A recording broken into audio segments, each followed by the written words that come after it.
In this episode, we're talking about a game that takes the adventure of a 2D Zelda title and throws in beer guzzling, magical dancing, and a capybara. It's the girl from Arkanya. This and more on Indie Game Arcade.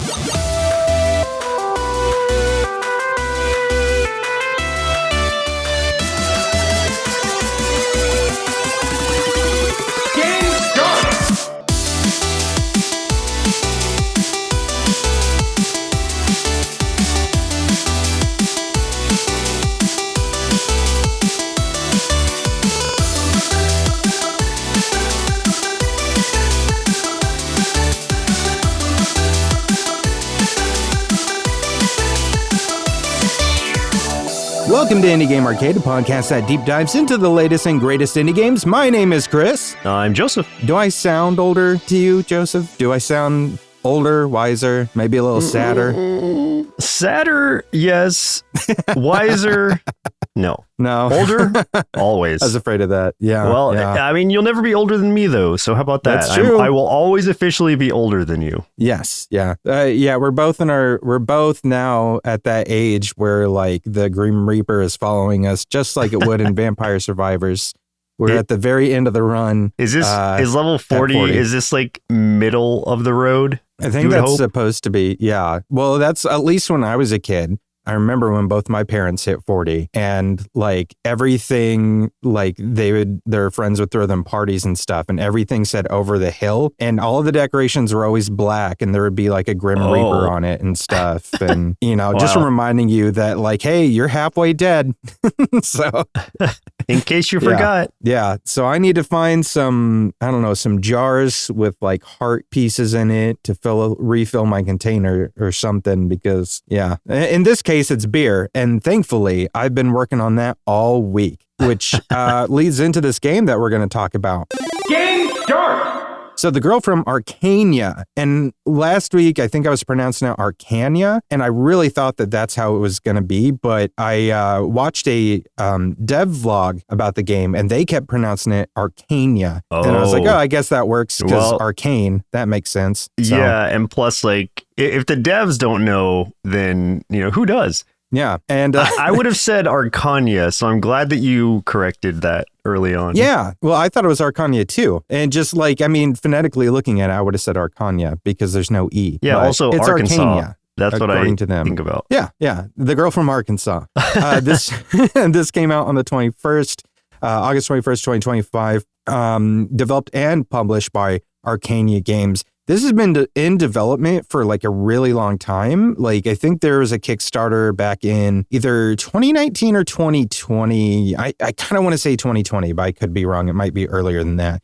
So they have been working on this for a very long time. Retails right now for $19.99. Of course, it's on sale, but by the time I say, you know, it's on sale and, you know, this episode comes out, it'll probably be off the sale and then I'll feel really bad. But, you know, $19.99, we'll just say what the regular price is.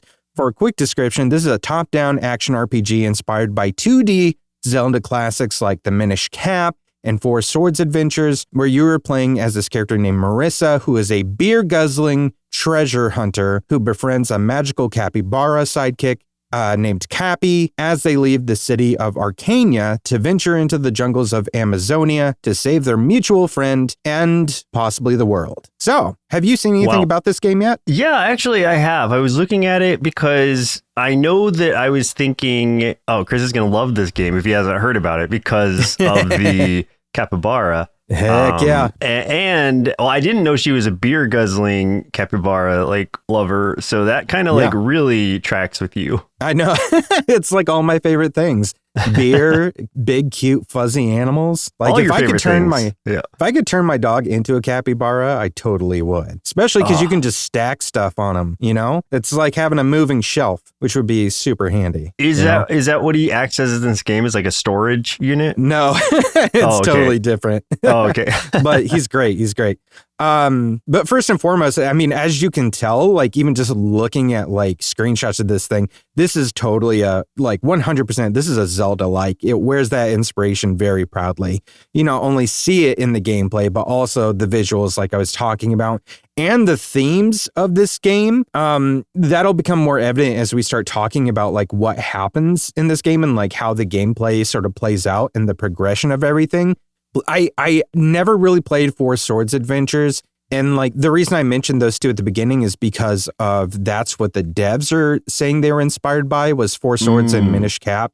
But like I do see a lot of I only played a little bit of Minish Cap. I didn't finish it. But having been a big fan of like Link to the Past and stuff, I definitely see a lot of that in this game. Especially when we start talking about the dungeons, which are like, so good. People at our advanced age, like my instant thought was Link to the Past. When I saw it, I was like, oh, it's a Link to the Past. Like, I was like, oh wait, exactly. No, many more Zelda games have come out since then. I just always go back to my original love, which was that one. Back in my day, there was only one Zelda. Yeah. So, as I said, you're playing as Marissa from the city of Arkanya, who wants to be the greatest treasure hunter of all time.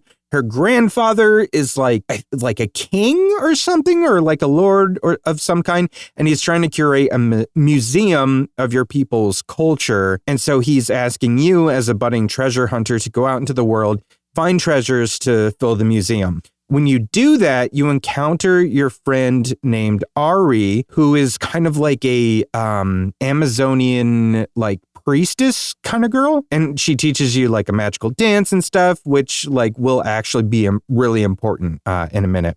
Anyway, like as you're like hanging out with her, this big old necromancer dude comes out with like a bunch of his cronies, and some of them are like undead dudes, and he like smacks you aside and he kidnaps your buddy Ari. And when you wake up, you're basically woken up by this magical talking capybara with this name that's way too complex to remember. So Marissa just nicknames him Cappy. I can't speak today, apparently. It's like a really funny exchange between the two of them when she just names him Cappy. But anyway, they make an alliance to save Ari, which really is what kicks off the events of the full game. So you're doing the Zelda things, man. You're adventuring, you're going out into the world. There's like, from what I understand, there's 7 total like zones, like overworld zones, all with their own treasures, NPCs, landmarks. 6 of those include very thematic dungeons. That is the part that I enjoy the most about this game. And that is when I was talking about how it feels very Zelda in theme, that is part of it. So like that first dungeon that you get to, and that's available in the demo as well, is very like Aztec themed. Like you're in a jungle environment. When you get into the dungeon, everything is very like gold and fire and skeletons and, feather serpent sort of statues and masks. And it all feels really familiar in that Zelda style tone, while also still feeling like very unique to this world. And the dungeon puzzles are super, super good. It's one of those too that like it feels like is easily could have been pulled out of a Zelda game, but like it's still so fresh. It's like puzzles that you've never done before. It just feels like, Nintendo would have done it. It's not just about getting items and tools like you would imagine in a Zelda-like, but that is part of it. Like you even get things like a hook shot kind of thing. But a lot of the gameplay, aside from using those kind of tools for damage and traversal and magic, you're also able to switch between Marissa and Cappy. That's what I was about to ask you, actually. Is it like in a Lost Vikings kind of way, for anybody who remembers that game, where you need to switch to someone else to do a certain thing in a certain way? Or yes, absolutely. And on top of that, is it multiplayer to where you could like remote play or like split screen with somebody and they could be Cappy and you're Marissa? I'm so happy you asked, because yes, to all of this. Yeah, oh, perfect. So you can play this single player and switch between the two. And you have to do that to be able to progress through the dungeons and stuff. Because there's a lot of things like there will be like a switch somewhere. And it's like, oh, okay, well, I need someone to be standing on this switch while the other person traverses across the room and does something else. But it's like, okay, well, I need it to be Marissa. That's the one that goes across because Marissa has to use her magic to light a fire over here, which is something that Cappy can't do. But like, there's like certain things like that. So like if you're playing single player, you have certain controls that you can do with like tell Cappy to wait or to follow you again. So there's those things, but what's really interesting about it is they added some really good quality of life things. And one of those is a warp right back to your companion. So let's say you go across the map, do this thing, and you left Cappy in one spot. But after you do the thing as Marissa, you need to get back to where Cappy is to, continue through the dungeon or wherever. And maybe it's like you would have to get through this complex thing that you just did. And it's like, oh, that's going to suck. I got to go back through that. No, you just like hold down your trigger, hit like over or something on your D-pad, and you warp right back to where Cappy is, and then you're together again. That's like a necessary quality of life thing for a game like that. It's so good. One of the other things too that I found by accident, and it made me panic for a split second, was I left Cappy on a switch in a room, got through a room, and then I was just like, wait a minute, like, do I have to go back and get him and then proceed forward? Because the door was like where I got Marissa, and Cappy was way back at the beginning of the room. And I was like, I don't know what I'm supposed to do.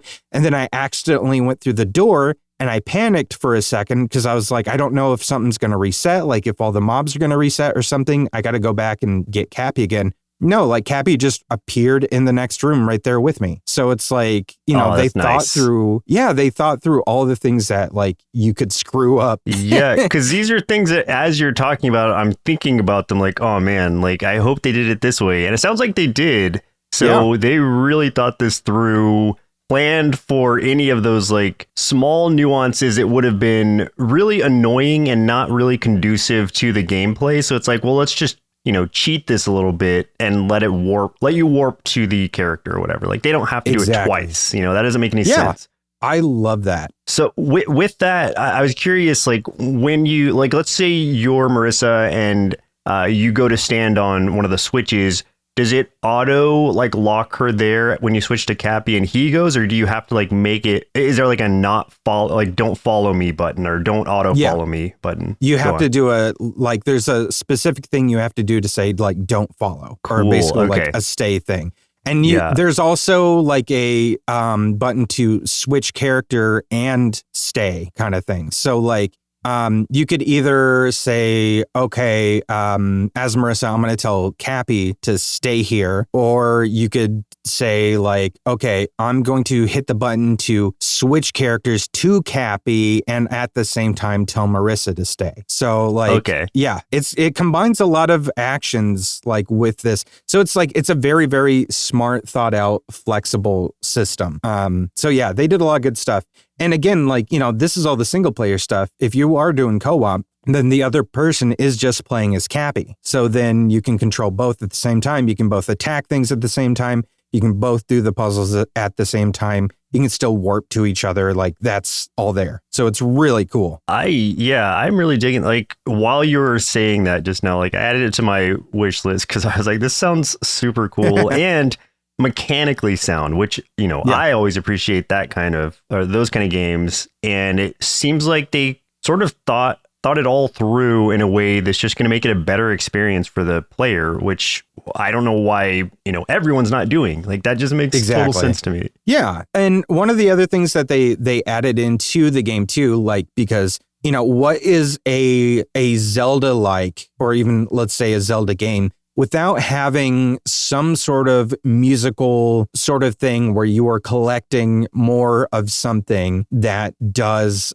some kind of magic. So like in a lot of games, it's like the ocarina, right? And you're collecting songs, and those different songs will activate certain things, right? that happens in a lot of Zelda games, not just like Ocarina of Time. And we think of like, let's say Majora's Mask, you've got all the different masks and stuff. So in this one, you can collect different dances. There's not too many you get. I think there's only like 4 total, but the dances will be used to activate certain things, like certain statues for stuff, or open doorways, or do certain types of magic. So the first dance you get, which is the one that you learn from Ari, is what's used to like open the temple and get inside.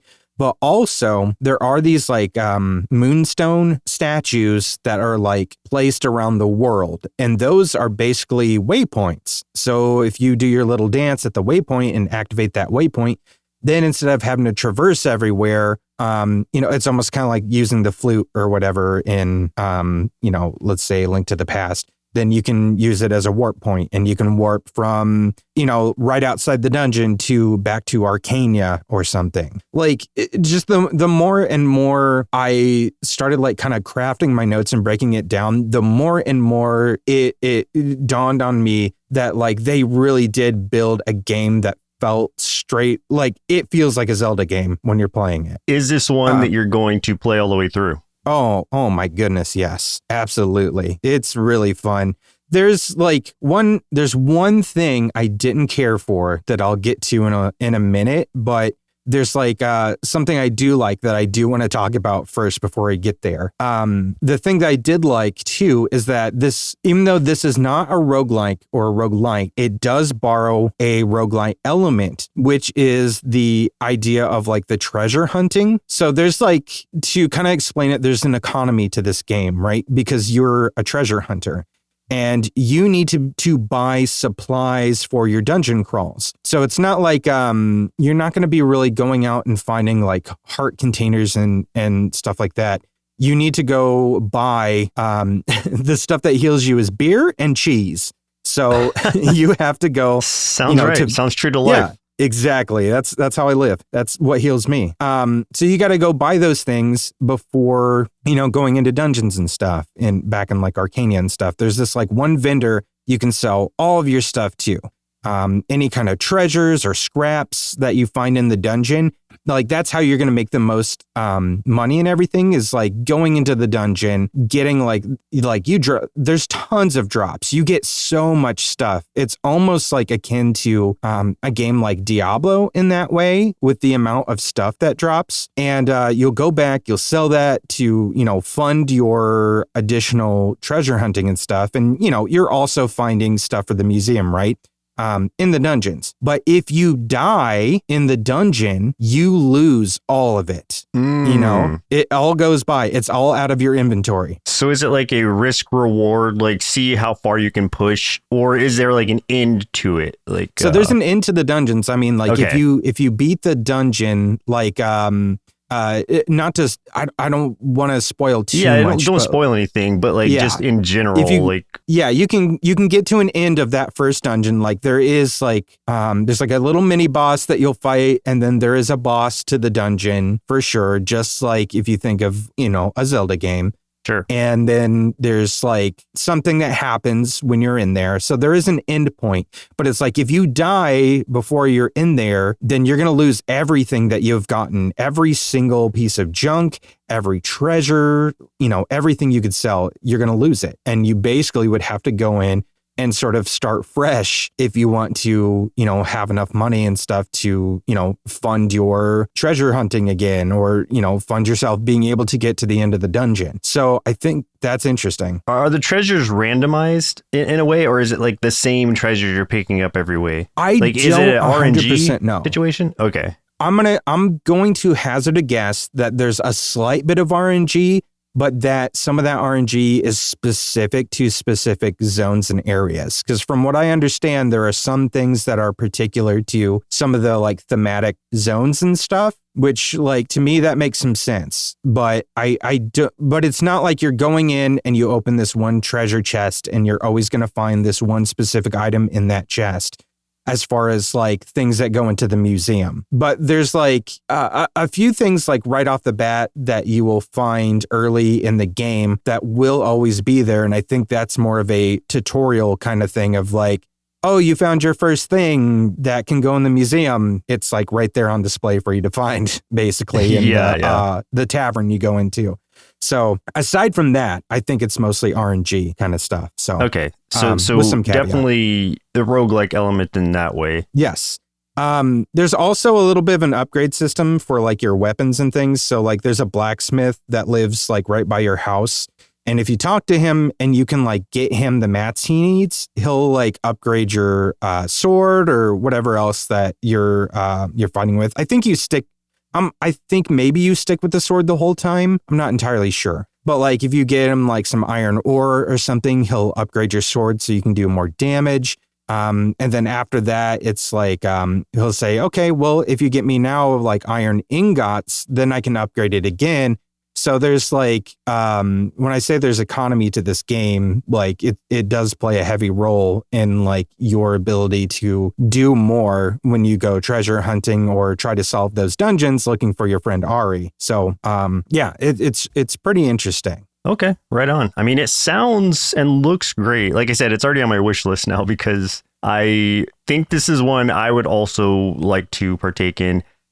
Just as a huge fan of the, top-down Zelda games, Legend of Zelda games. Yeah, big time. Music is really good in this, especially the dungeons. Like that first dungeon, like it didn't have to go that hard, but it did. It's bumping. Like you feel like you're, I don't know. It's almost like a Zelda-ish sort of theme, like dungeon sort of theme, but it's got like a beat to it too. Like, I don't know, almost like a clubbing sort of beat to it, which is kind of a fun twist to it.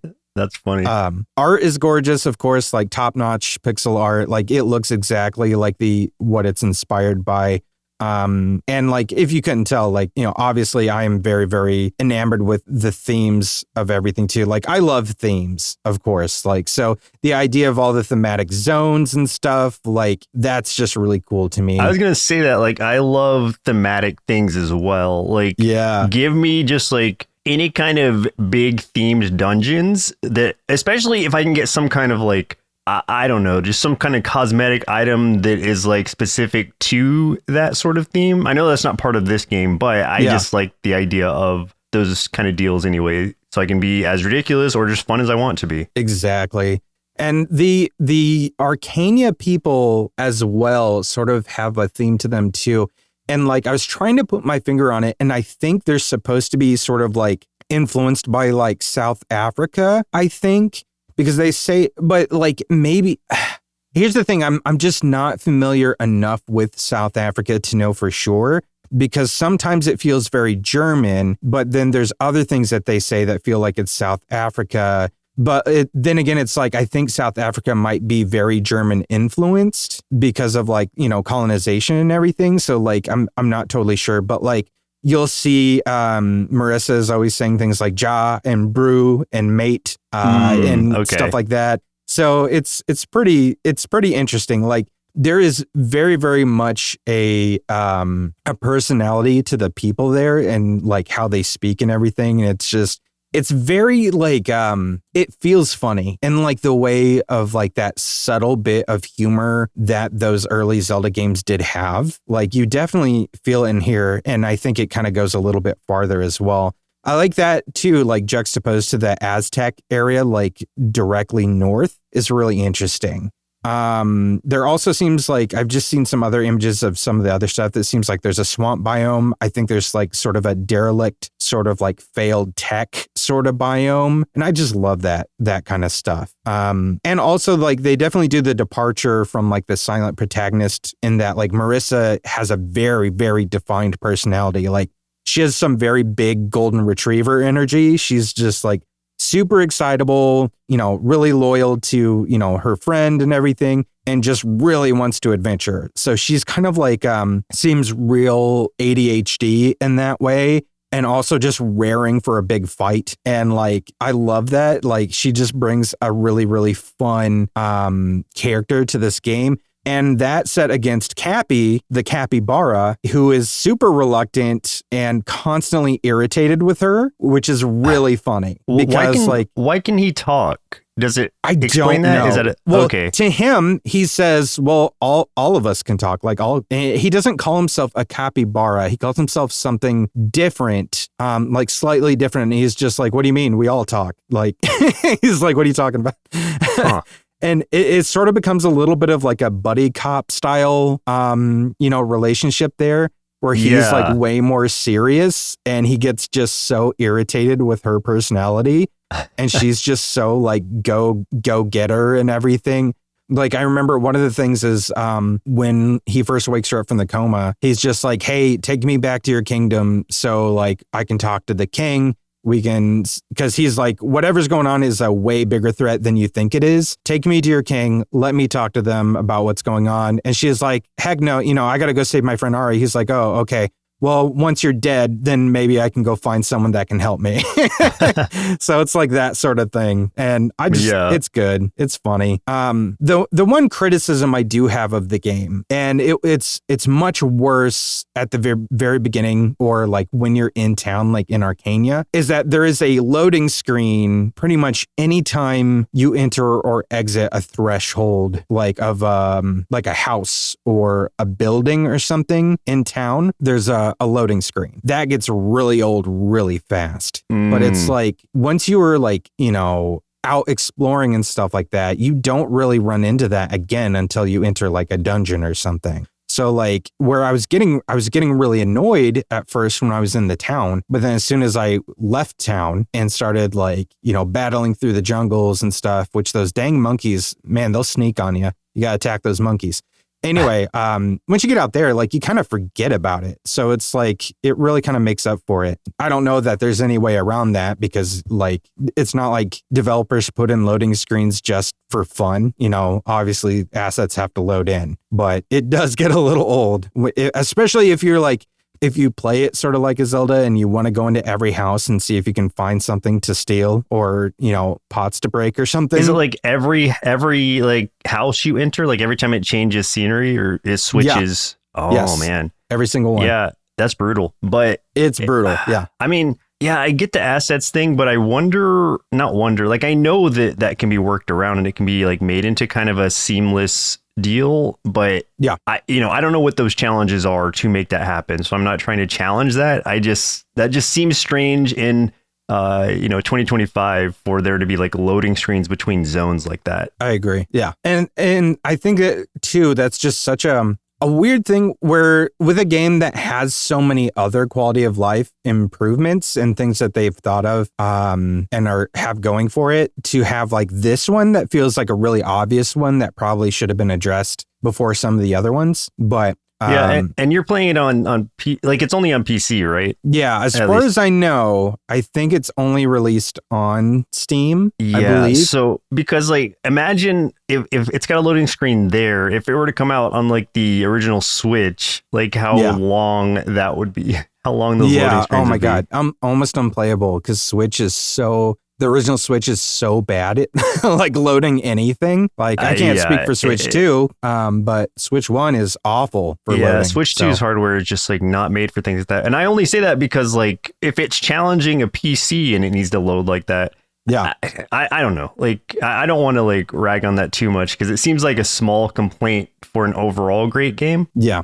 I mean, it's like everything else is fantastic. So that one caveat aside, and hopefully that's something that can be like updated, fixed, at least shorten it. Like, even like thinking back to Link to the Past, there sort of is that. It just doesn't feel like that because what they do in that game is like when you enter something, the screen does sort of that like where it kind of all goes black and it almost does like the camera lens thing where it's just like everything goes black except like a circle around you. And then like it sort of like goes in like an iris kind of shrinking in or something like around Link as he's like walking into something. And then it fades into the next scene. So like you sort of get like, that tiny little cutscene sort of thing. And they're using that during like the asset load. If they could do something like that, it wouldn't at least feel like you're waiting on a loading screen every time. Or just do what some games do, which is like preload all of the assets like when the game starts. And even though like it's like a little bit of a load time at the beginning, at least like everything's there. So you're going to have a seamless gameplay experience. But it might have just been built like in a zone-like fashion to where an update like that wouldn't be possible without like breaking down and restructuring the code altogether. So I don't know what the challenges are to that the developer might have been facing, but it's unfortunate that is that this game that overall is fantastic has that kind of shortcoming. Yeah, and it's not going to stop me from playing it because I had such a good time playing everything, like every other aspect of this, that it's not going to slow me down. So it's just one of those where I'm like, okay, I just know which houses I want to go into, and I'm probably going to avoid, exploring the others for a bit. Unless I absolutely just can't help myself, and then I'll go in one. But other than that, yeah, it's a good game. It's probably one of the best Zelda-likes I've played in a long time, especially like a 2D Zelda-like. It is fantastic. Very nice. Yeah, I'm looking forward to trying it out. Power up! Hey, if you're enjoying this episode so far, do us a favor and throw us a like, a follow, share the episode or the podcast with folks who love indie games so we can get more of these game recommendations out there and support indie game devs.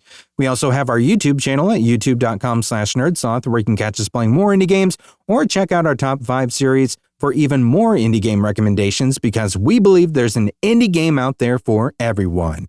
Combo! Let's talk about some other indie games we've been playing this week. Let me tell you about Discounting. This is a game like Stardew Valley, but instead of farming, you're running a grocery store. You're playing as a character taking over running the store for your aunt, where you're placing the orders, making deals with vendors around town, customizing the store layout, choosing what items to sell. And there's this built-in system of synergies and combos within that you can utilize to make items more appealing. So like if you purchase signage from like the hardware store to show off beverages, then any beverages on display within this certain radius of that sign will become more appealing and have a higher buy rate for customers that like wander in. So I like that aspect of it where you can kind of like be strategic about how you're setting your store up. And like the entire thing's customizable. As I said, like you can set this thing up however you want. You can choose what you're buying. Like you are doing everything yourself, like a manager of a real store, like what you sell. It's completely up to you. One of the other big things that appeals to me with this game, since this isn't the typical kind of game I play, is the interactions with the people in town. There's a ton of interesting and quirky characters to meet, befriend, or become enemies with, because that can happen. And this town has a lot of secrets. So there's like definitely some weird things going on that I haven't discovered yet. And there's like this photographer character you meet pretty early on that sort of begins that rabbit hole. But like also your aunt, who's the one that brought you in the first place, she gives you a trailer to live in. And real close to that trailer is this like shed that she keeps locked. And there's like a satellite dish on top of it. And there's like weird sounds coming from it. And she will not tell you what it's about. And she tells you to ignore it. And it's like, it's weird. And there's like other things going on too, where there's like an area that's closed off and there's like a biohazard truck nearby. It gives me a slight vibe of Beacon Pines in that way, where it's kind of hard to tell which of like the townspeople are just strange and which ones are people with secrets that you need to be wary of. Like, I love the mystery of that. And it's kind of like in the short time I played it, because I just played the demo, I really played it and I got a feel for the store management aspect of everything. And I just got like the tiniest little tease that there is way more to this game, especially like the mysterious stuff. Like there's something creepy going on in this town that's like hiding beneath the surface. And I feel like there's going to be a ton to peel back and discover about this thing. Like I feel like there's a ton of story here that we don't know about. And the pixel art and the character designs are really good. They're really cute, charming. Gives it a really inviting feel, and there's just a lot of little details to examine and explore as you go about the town. Game's available right now, released on August 21st, developed by Crinkle Cut Games. Retails for $19.99. It's been all over like social media and stuff. So like chances are, if you're into indie games, you've probably seen this advertised at some point, especially on TikTok. They've been really vocal on TikTok about this game coming up. So yeah, I think it's really interesting. It looks interesting, but it seems like it has a, I guess like really straightforward kind of story path, and there's not like what seems to be disappointing people from what I'm seeing review wise is that it's a short game. It's for $20, and there's nothing you can really do after. There's no in-game kind of stuff. Like you can't continue running your shop and whatnot. Yeah. No way to like keep it up, which, that's its own thing. And I guess if someone's going in not knowing that, then that might be disappointing. So I guess like for anyone because it does look interesting, and I'm sure the gameplay loop is fun enough, but for anyone who like wants to actually run a shop or do something more like Animal Crossing or Stardew Valley, there's not a continuous world going on here. It's just a straight through story. Right. I'm wondering if like the developers are planning to do like upgrades or something at some point, like if they're going to add more content, but I haven't, looked down that roadmap or anything, or even to see if they have a roadmap for this. But yeah, it's definitely not one that's like Stardew, in which it's going to be like an infinite continuous game. So, but it's interesting. Like from what I have played, it's pretty fun. Yeah. And to its defense, like there are too many endless games out there already. Like, yes, I can't do them. I can't. I'm only one infinite. I can't play multiple infinites. Do you know how many games we review every week? We can't play games forever. We'll die. It's very challenging to play new games every week. Exactly. So I've been kind of jumping back into some previous games that I was playing, but also threw some new ones in. I'll just mention quickly, though. I'll say 3. So quickly, I'm still playing Peak, of course, because it's amazing. And I am now I'm working on my Mule Scout sash, which is the 4th one, I think. So I'm 4 difficulty levels in. And I haven't really done a run with all those things that are like going to make it harder for you. So the first one makes it where you, when you fall, you take more damage. The second one makes it where you get hungrier faster. And then this next one makes it where you all equipment weighs more. And all those things stacked together is going to be pretty challenging. And I'm looking forward to like facing that challenge because I've gotten pretty good at it. I was able to beat a run in under an hour. So I got that achievement. I was able to do all these different things that I'm just like, it's gotten me. It's really enticing to me because of the added difficulty and because it's so tactile. It's one of those things where some games kind of turn me off with like stacked difficulties like that because it's like the same kind of game every single time that you're going through. It just gets harder and harder. This one is always unique because it's changing mountains every day. They have the new Mesa mountain in there, or mountain range in there that can come in. Now it's interchangeable with the Arctic one, whatever that one's called. And so those two can kind of switch off depending. And so it's, even though it's the same type of gameplay, it's a unique experience every time. And it just feels really satisfying when you're able to get a good run in. So that one has kept my attention for multiple weeks. Obviously, I bring it up almost every week, so you know that. I know. It's like a standing item now. I have. That's just my peak update for the week. And then Ninja Gaiden Ragebound, I beat it with. So I beat it again to do the other ending, and so I got both of those endings now. That one didn't take too long to do, so it's because you can literally go back to the last level and beat it, and then just choose the other option. So that's just a small thing that I did yesterday to try to get both endings to see what they were.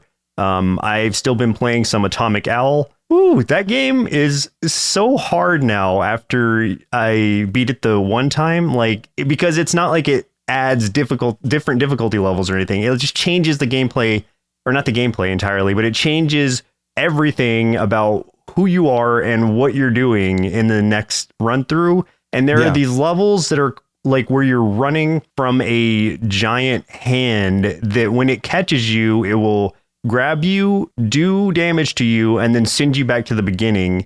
And while normally that kind of thing is like, okay, like I can get pretty well ahead of the whatever and not get caught. In this one, it is so hard to stay ahead of that thing. And so you make any mistakes, it's taking you right back.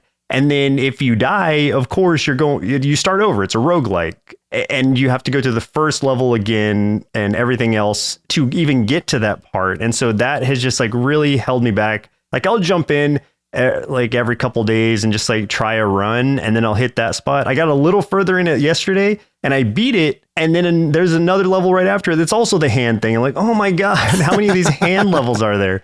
And Man. That's just a challenge I'm facing. I'm not like, I don't want to talk down about the game or anything. This is just one of those things where I just need to get good and focus on it. But it is, I want to say like that added challenge has made it immensely more difficult than it was before. So that is a huge shift in the gameplay for me with that game. Yeah, just get good. Yeah, I'm trying, man. It's so hard. Final round. Let's talk about some upcoming indie games we're excited about. I have one that I feel like you'll be a little bit excited about too, if you haven't seen it already. So Golf with Your Friends 2 was just announced recently. To be announced as far as the date. But this is the mini golf game that you and I played so much of that first one. We streamed it a lot years ago when it first came out. We had so much fun with it. It's just a blast. It's like one of the best like co-op games I've played in a long time. For as simple as it is, but man, it was so fun, and it created some of like the funniest and most memorable like stream moments I think you and I have had. Especially like the one where like I can't remember exactly what had happened, but the ball just I could not get it out of the water, and it just kept bouncing and bouncing and bouncing and bouncing and bouncing. And I just remember just getting so angry I threw my headset off and walked out of the room. But yeah, it was a good time. I love that game. I love mini golf games generally, except that one. What was that one we played that was like, that was Golf It. Yeah, Golf It was... That wasn't as fun. Something about it just like didn't feel fun in the way that Golf with Your Friends did. Yeah. I think it has to do with like the actual putting mechanic. There was something that, and I don't remember exactly what the difference was. I just remember something about like the actual putting mechanic of it was different between the two games. And for some reason, Golf It was just not clicking with either of us. But Golf with Your Friends, great time. We played it multiple times when we were still streaming on Twitch.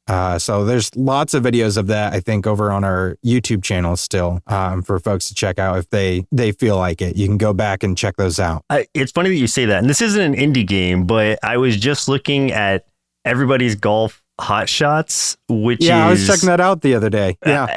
Yeah, not an indie game, but I really like that franchise. I always have. And so it's cool to see that they are still releasing games. Like that's a Bandai Namco kind of deal. I think Pac-Man's going to be one of the playable characters in it. So it's like you kind of know the goofiness you're going to get yourself into. So it's almost like a slightly more realistic Mario Golf. Yeah. Is how I would put it, because you do have like power-ups and things like that, and you can be like ridiculous characters, and generally speaking, like it's got kind of a goofy sort of like I don't know, attitude about it, but it is like the actual golf mechanics are pretty solid in there. So if you like actual golf games, like that one's a fun one to look at. And then if you're looking for mini golf games, then Golf with Your Friends is fantastic, and I can't wait for 2 to come out. I would love to get like a golf game using like a whole bunch of indie game characters, like Maddie from Celeste or Sans from Undertale. And that'd be great. The Shovel Knight, like all in a golf game, and like just, you know, using little quirks from those games and their personalities to influence what they can do within the golf game would be really fun. I feel like we need to try to make this happen in some way. Right. Could you imagine like Jimbo from Balatro, like, you know, just something really wild with that? Like, how cool would that be? Do you remember what that one was called? That it was like a golf roguelike? Oh, you know what I'm talking about? Quite a few weird things. Are you thinking like Curse to Golf? Was that? Oh, yes. That's exactly what I'm thinking of. Curse to Golf. Yeah. I wonder if that one has any sort of or was it Curse to Golf? That sounds right. There was like a period of time where a whole bunch of like indie golf games came out at once. Like there was Curse to Golf, Golf Club Wasteland, and something there's also else like came out. The like golf the RPG one, the golf. I don't remember what it's called. Oh but yeah.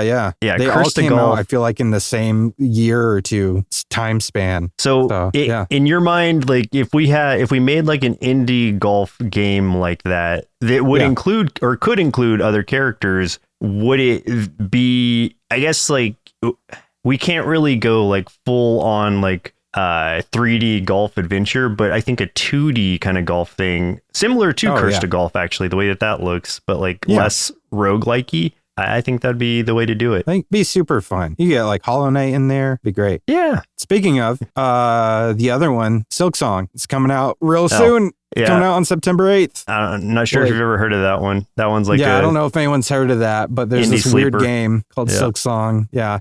How crazy is it that like years people have been waiting, and they're like, oh, here's finally the release date. By the way, it's in 2 weeks.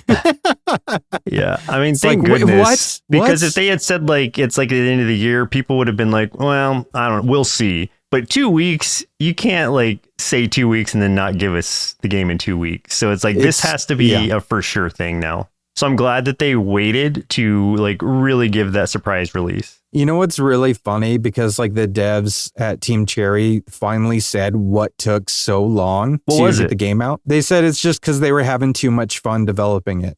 So they didn't want to. They didn't want to stop working on it because they were having too much fun. That's literally the reason they gave. That's for where why DLC comes in, right? They were just like, we were having so much fun, we didn't want to stop.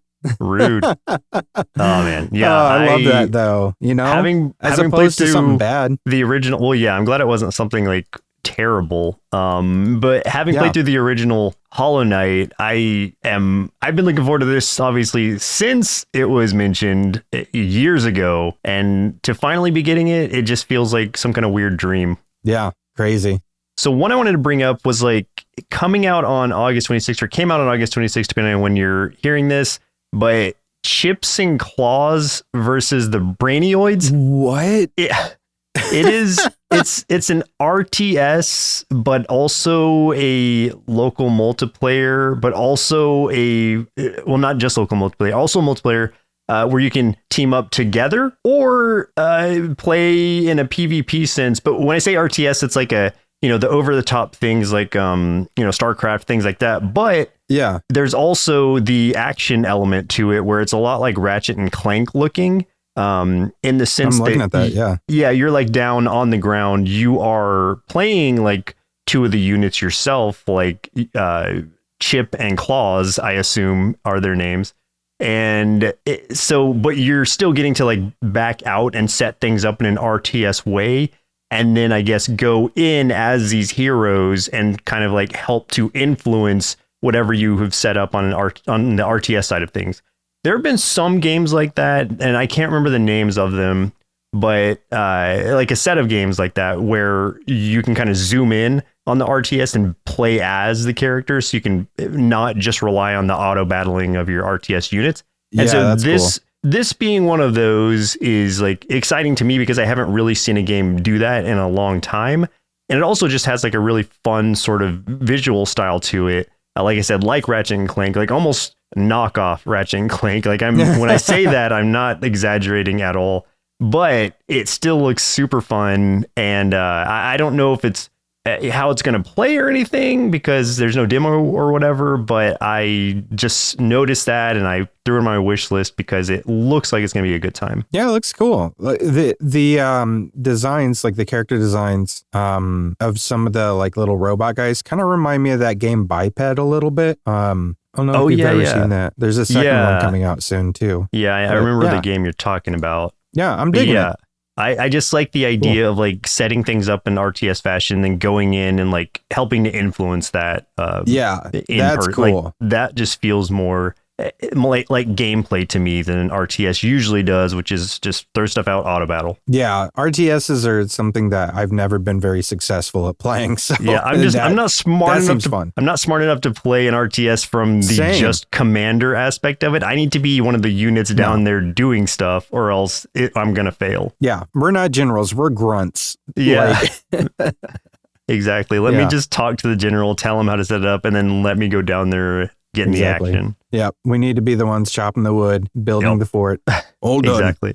Game over. If you had a good time listening to this episode, stick around for the bumper to learn how you can help support the show and all the things we do here at Sloth Creative. You can also check the show notes for our link tree, which will take you to our social media, Discord, subreddit, merch store, and all the other cool stuff. But get in touch with us and let us know what indie games you're playing and help us elevate these games so we can help support indie game devs. But that's game over for us. My name's Chris. I'm Joseph. And we'll continue on the next episode. Continue. Indie Game Arcade is recorded and produced by Sloth Creative.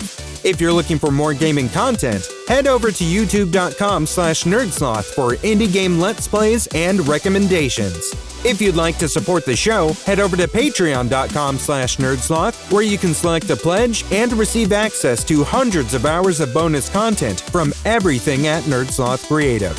If you're an indie game developer and would like us to review your game or explore other opportunities, send an email to nerdslothcreative@gmail.com with the subject line Indie Game Arcade. Thanks for listening, and keep supporting indie game devs.